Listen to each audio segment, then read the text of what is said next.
상당한 폭으로 평가가 떨어졌습니다. 하지만 엔화의 경우에는 상당한 폭으로 그 평가가 절상이 됐습니다. 즉 평가가 높아졌단 말이죠. 이러한 상황에서 이제 한국의 경우에는, 우리나라의 경우에는 평가 가치가 떨어진 원화를 바탕으로 해서 수출이 상당히 이제 잘 이루어졌고, 이것이 우리가 글로벌 금융위기 이후에 경기를 회복시키는데 상당한 도움이 됐습니다. 하지만 이제 일본의 경우에는 엔화 가치가 급속하게 이제 높아지면서 일본 경제에 상당한 충격을 주게 됩니다.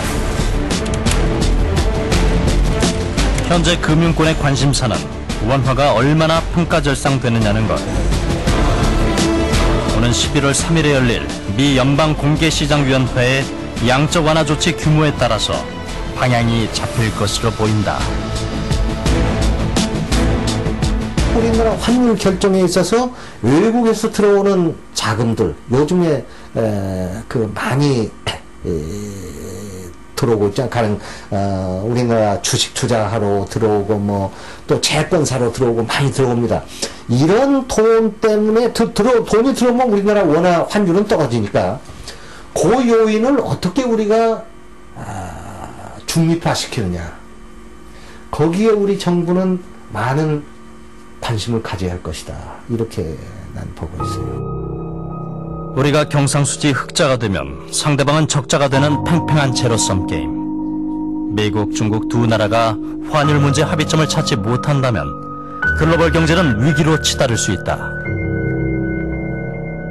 미국의 이제 소비 패턴이나 투자 패턴이 바뀌지 않는 상태에서 이제 그리고 저축 패턴이 바뀌지 않는 상태에서 이제 경상수지 적자 해결을 위해서 위안화를 이제 강하게 만들고 달러를 약하게 만드는 정책을 무리해서 추진을 하다 보면 실제로는 미국과 중국 사이에 무역 양만 줄면서 세계 경제를 상당한 이제 침체로 몰고 갈 수가 있습니다.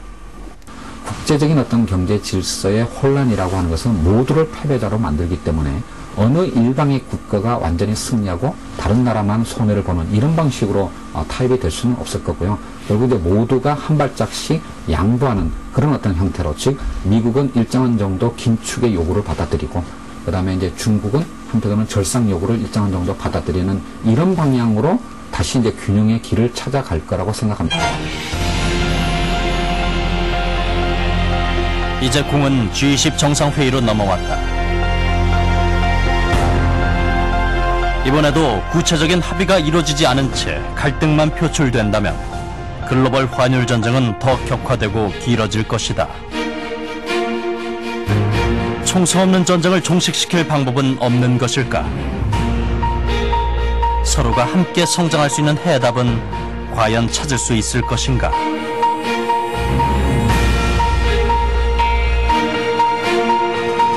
전 세계의 눈과 귀가 지금 서울을 향하고 있다.